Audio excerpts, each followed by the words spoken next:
Let's welcome Anil Yadav, Manager Technology Consulting EY India. Anil Yadav has a demonstrated history of working in the computer software industry as a solution architect in the field of energy and utilities. He is skilled at SCADA, DMS, OMS, and DERMS, big data historian, smart grid, cybersecurity, architect design, digital transformation, and IT OT integrations. Mr. Yadav will present talk on challenges and opportunities in the realm of smart electricity. So let's welcome Mr. Yadav.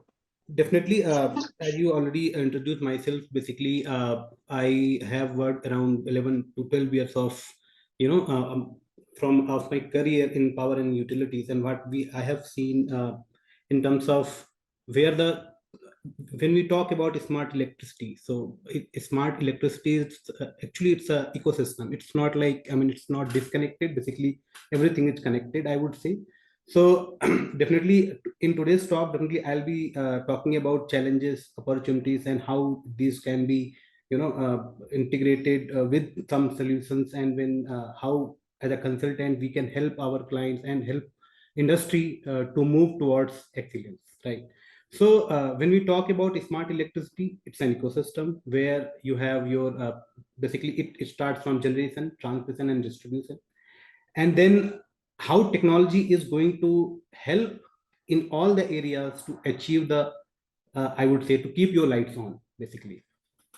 So for example, I would say, uh, if we see the current landscape where we are, right? So we started from, most of our generation today itself, today also we are conventional, we are using conventional, basically more than 70% we are using actually conventional, right?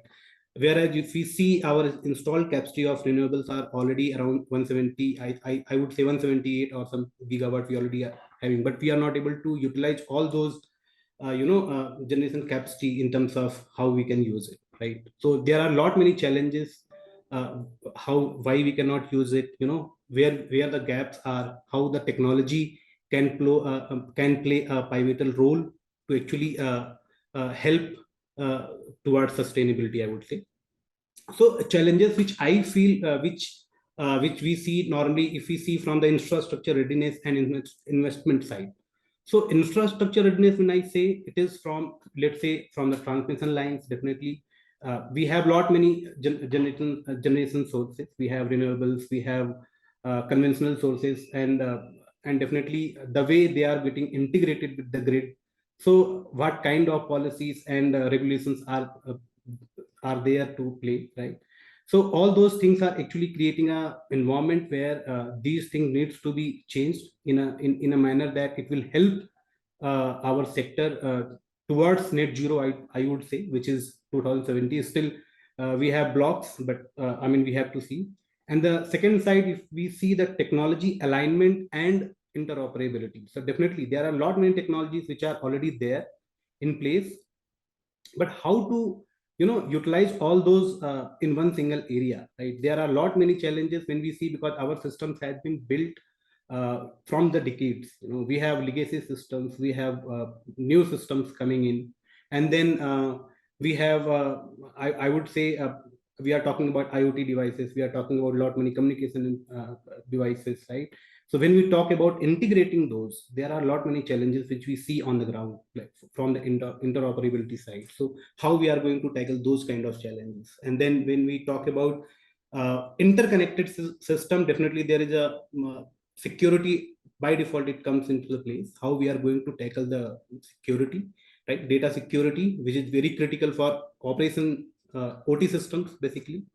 And then the overall framework of policy and regulatory, how our government is going to help, basically, to actually move towards that. There should be plan, there should be roadmaps, how we are going to adopt all those changes which is actually happening because of the transformations which is happening very fast, I would say.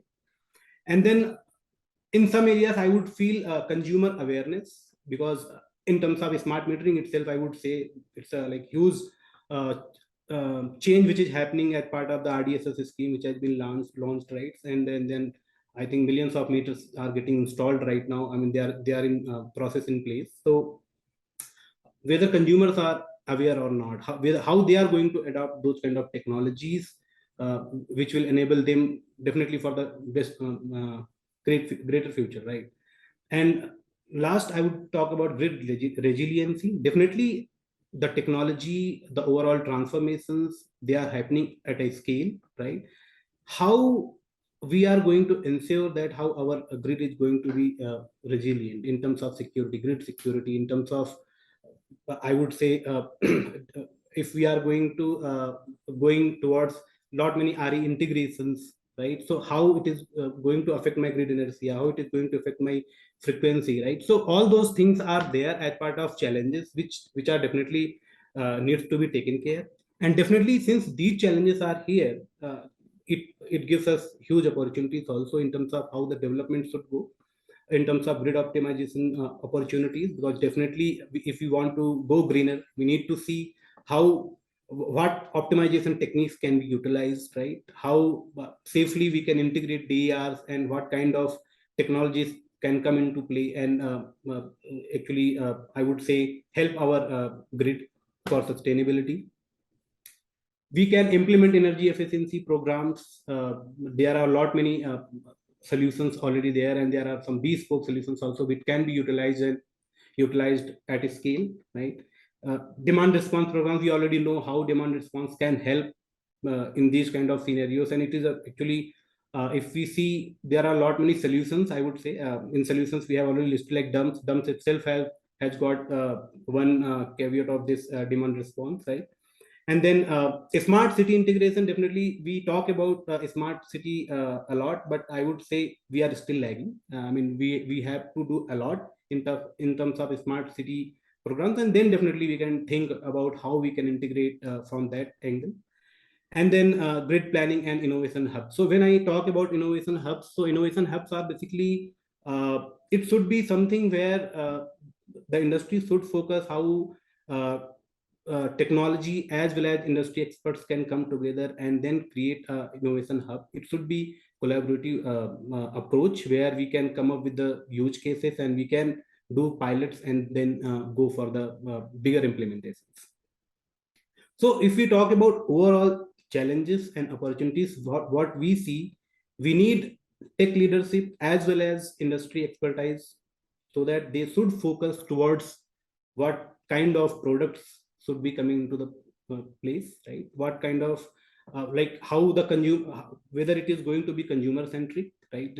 How the consumers are going to take it, and what benefits it is going to bring for consumers.